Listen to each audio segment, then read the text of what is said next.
जय गुरुदेव, जय माँ गायत्री। सभी को मेरा प्रणाम।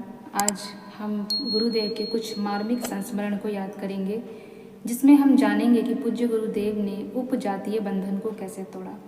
अगर आज सब लोगों की मानसिकता ऐसी फिर से हो जाए तो आज विवाहों में किसी के भी अड़चन ना आए और किसी भी लड़की के विवाह में इतने संघर्ष ना हो। आइए जानते हैं उस पूरे वृतांत को।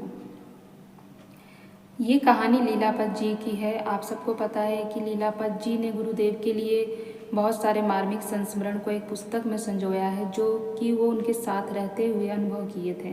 तो उन्हीं की बातों के हिसाब से, उन्हीं के शब्दों में ये बातें मैं आपको बताऊंगी, उन्हीं की कहे अनुसार है। तो यहाँ पर आप इस चीज़ को समझ जाइए कि जो कुछ भी है वो लीलापत जी बोल रहे हैं। हमने जिन्हें पूज्यवर के साहित्य द्वारा प्रभावित किया था, उनमें से एक भाई रंगीलाल जी और गौड़ तथा एक श्रोत्रिय श्री सनाडय ब्राह्मण भी थे।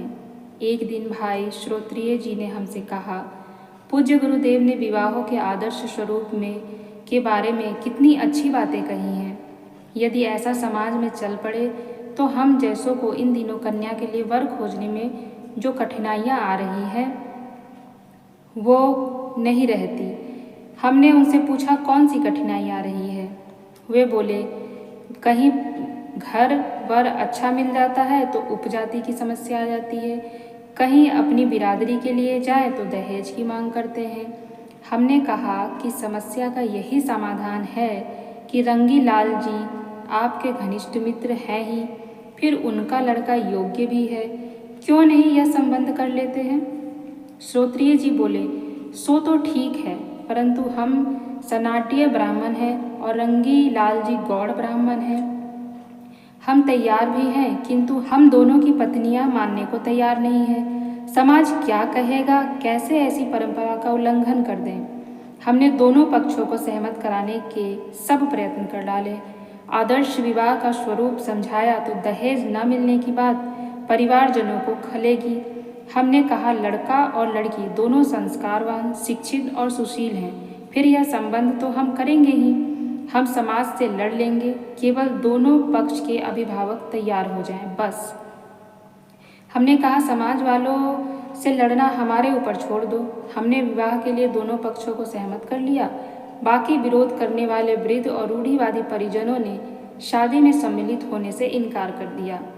हम नव युवकों एवं गायत्री परिवार के कार्यकर्ताओं को बारात में शामिल कर बारात लेकर पहुंच गए। वहाँ बड़े विवाद खड़े हो गए। हमारा विश्वास था कि परम पूज्य गुरुदेव के विचारों की ही विजय होगी। उनका आशीर्वाद हमारे साथ है।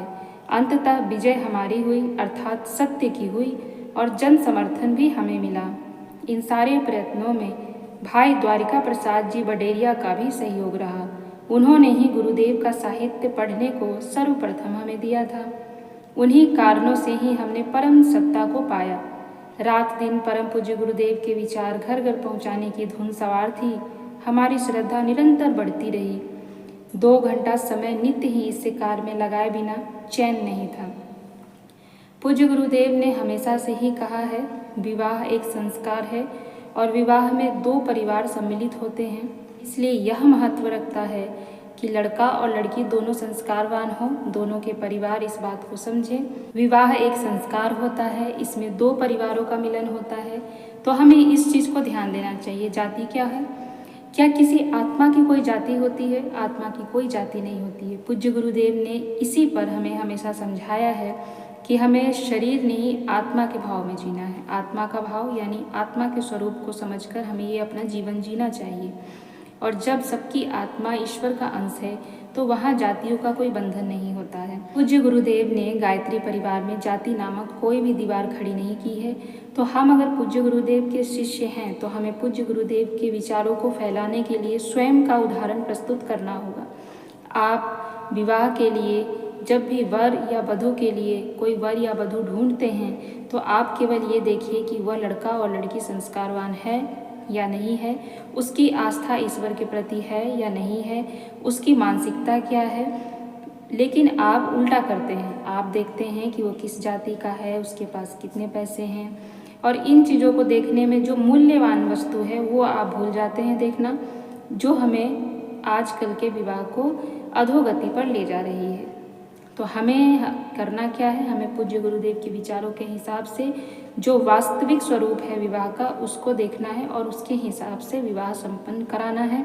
और इसकी शुरुआत अपने घर से करनी चाहिए, तभी लोग इसका उदाहरण मानेंगे और इसका उदाहरण समझेंगे।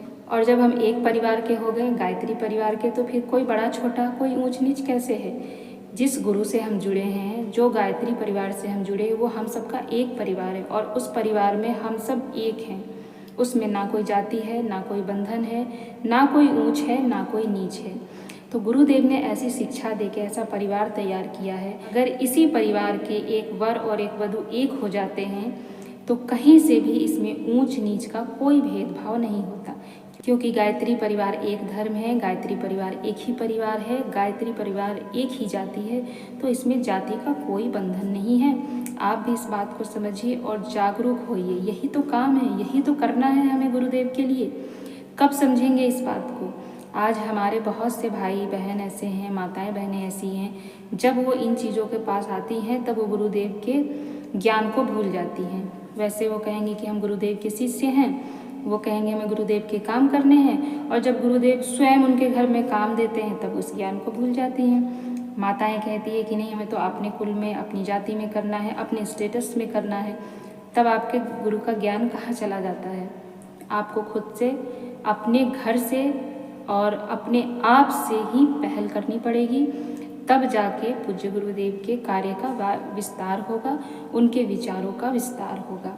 तो ऐसा आप सभी से निवेदन है कि पूज्य गुरुदेव के पथ पर चल के उनके विचारों को फैलाइए, कथनी और करनी एक कीजिए, तब लोगों पर इसका प्रभाव पड़ेगा। जय गुरुदेव।